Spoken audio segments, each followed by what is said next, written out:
Hello guys, it's me again. We are back with Unit 5, your English Language 2 course. Today's topic is participles. Let's see some of the examples which best illustrate the use of participles. Yesterday, I watched an interesting film about Spanish history. I'm interested in history. Bob didn't like the film. He thought the film was boring. He was bored. So what do we have here?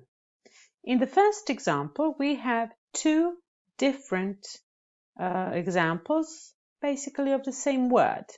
The root is the same. So we have two adjectives, interesting and interested. So they look very similar, but they have different meanings, right? So these participles are basically adjectives because they refer to nouns.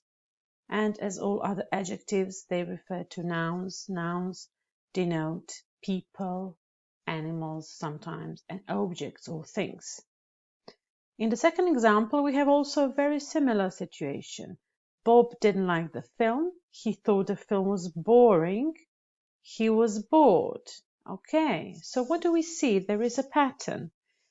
In red, there is a word ending in ing, interesting, boring. And in blue, there is a word ending in ed, interested, bored. So we can see that we have two kinds of adjectives. One kind is, and the first kind is ending in ing, and the second in ed.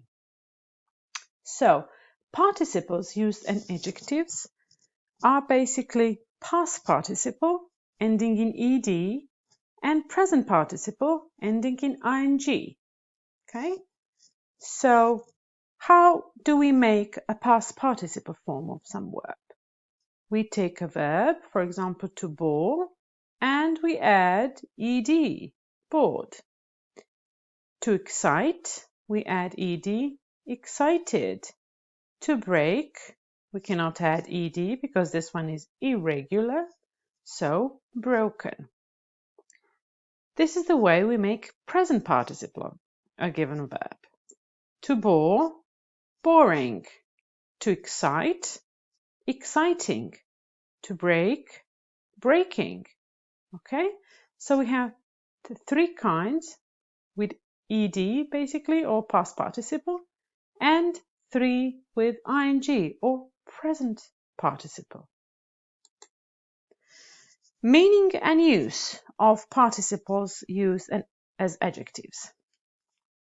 When we are talking about the first kind ending in ed, we have to bear in mind that these participles are used to describe feelings. Okay, this is the use dealing with feelings. So past participle describe how someone feels, usually as a temporary feeling. Okay, for example, the students were fascinated by the exhibition. Here is ed. So we're talking about feelings of students. Students were fascinated. So the verb is to fascinate. Okay, so usually this is a temporary feeling which was caused by students attending some kind of summer exhibition.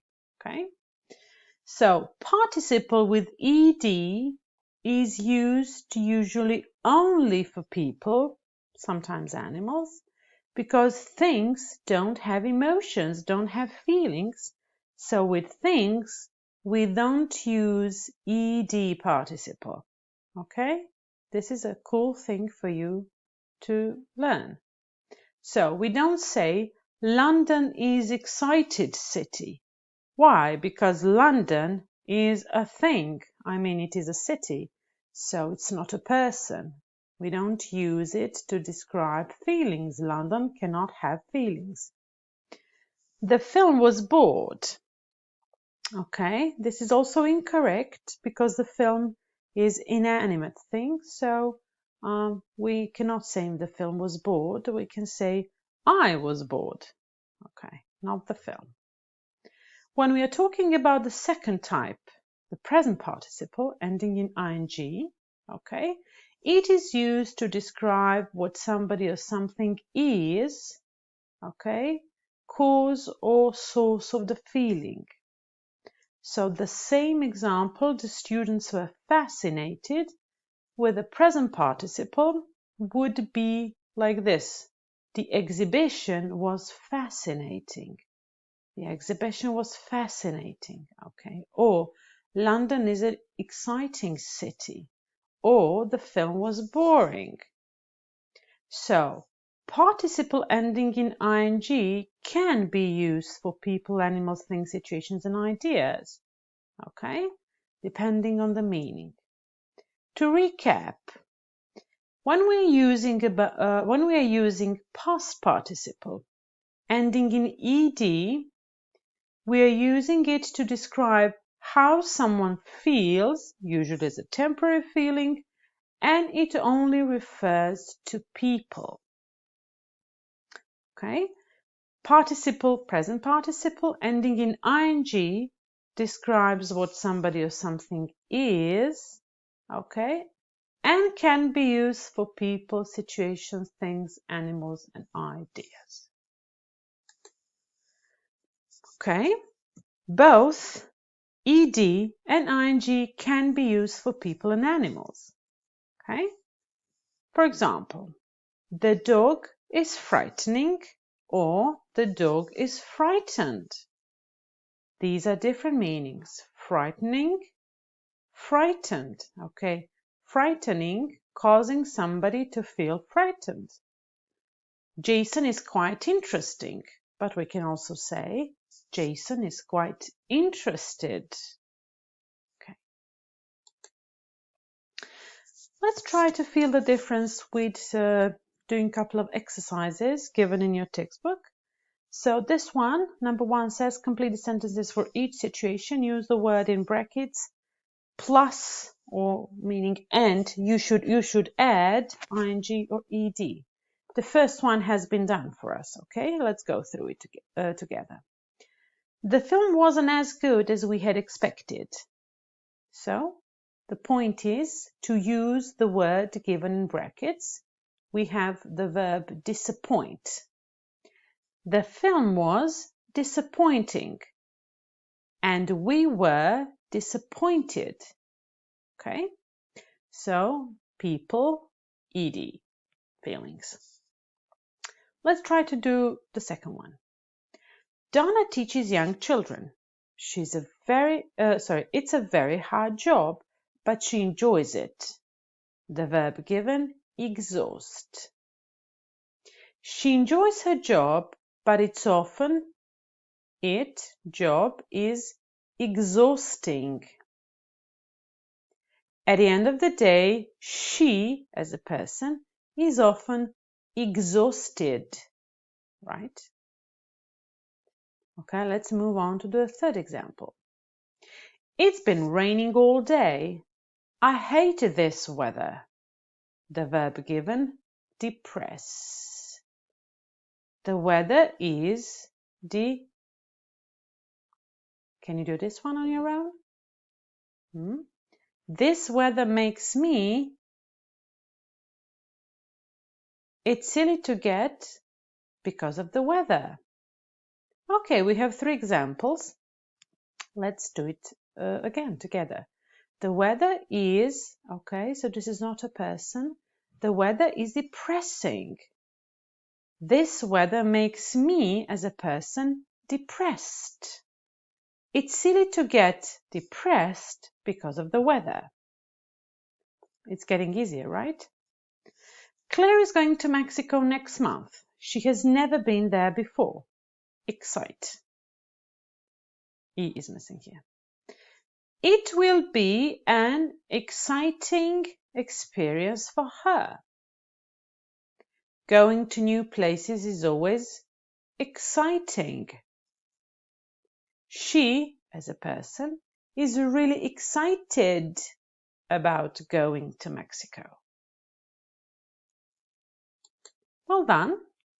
We're going to do the next one. Choose the correct word. So we have two options, only one is correct. Okay, I suppose this one's going to be pretty easy for you. I was disappointing or disappointed with the film. I had expected it to be better. Okay, we're dealing with a person now.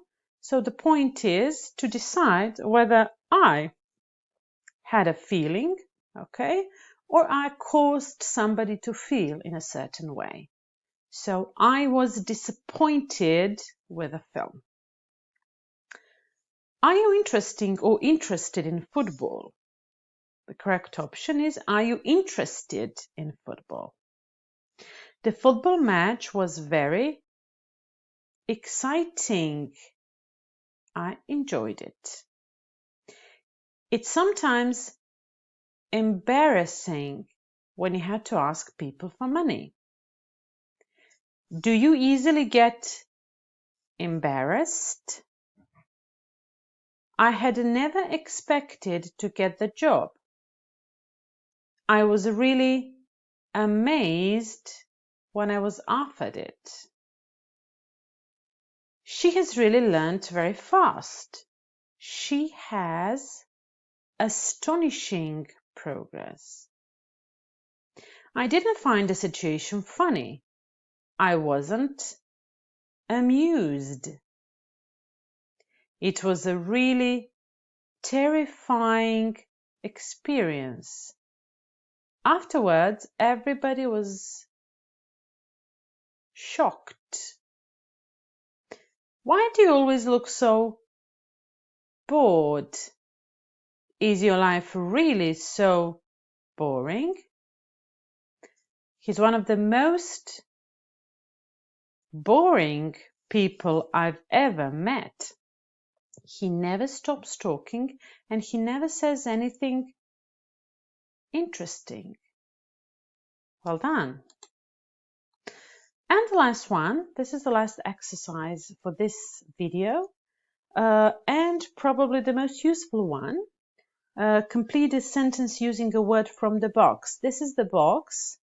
There are certain participles given here in two variants. Basically, you have the present participle and the past participle.